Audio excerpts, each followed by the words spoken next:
Halo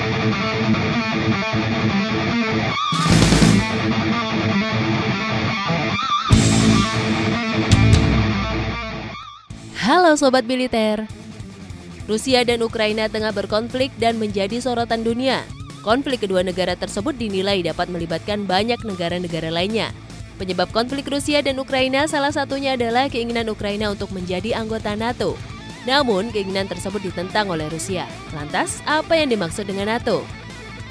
Sejarah berdirinya NATO melansir dari buku pengantar politik global karya Richard W. Matchback dan Kristen L. Rafferty. Organisasi Pertahanan Atlantik Utara atau North Atlantic Trade Organization disingkat NATO adalah organisasi militer terkuat di dunia. NATO didirikan pada 4 April 1949 yang bertujuan untuk menjaga keamanan di Eropa Barat.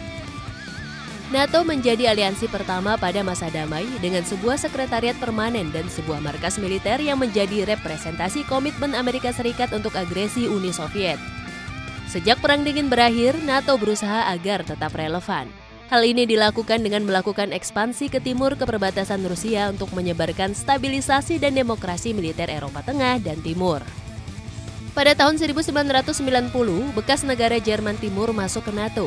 Kemudian pada tahun 1999, Republik Ceko, Polandia, dan Hungaria juga bergabung. Tahun 1995, Bulgaria, Estonia, Latvia, Lithuania, Rumania, Slovakia, dan Slovenia juga bergabung. Selanjutnya, Dewan NATO dibentuk untuk mengurangi kekhawatiran Rusia akan ekspansi NATO. Dewan NATO Rusia juga bertujuan untuk membuat keputusan bersama terkait isu-isu seperti terorisme, proliferasi nuklir, manajemen krisis, dan kontrol senjata. Daftar 12 negara pendiri NATO melansir dari laman CNN Indonesia. Negara pendiri NATO ada 12, yaitu Belgia, Kanada, Denmark, Prancis, Islandia, Italia, Luxembourg, Belanda, Norwegia, Portugal, Inggris, dan Amerika Serikat.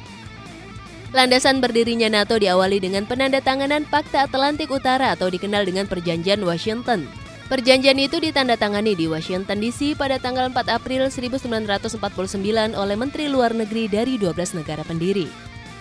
Di dalam Perjanjian Washington terdiri dari 14 pasal atau artikel yang berisi tentang pengikatan negara anggota untuk berbagi risiko, tanggung jawab, dan manfaat dari sistem pertahanan kolektif.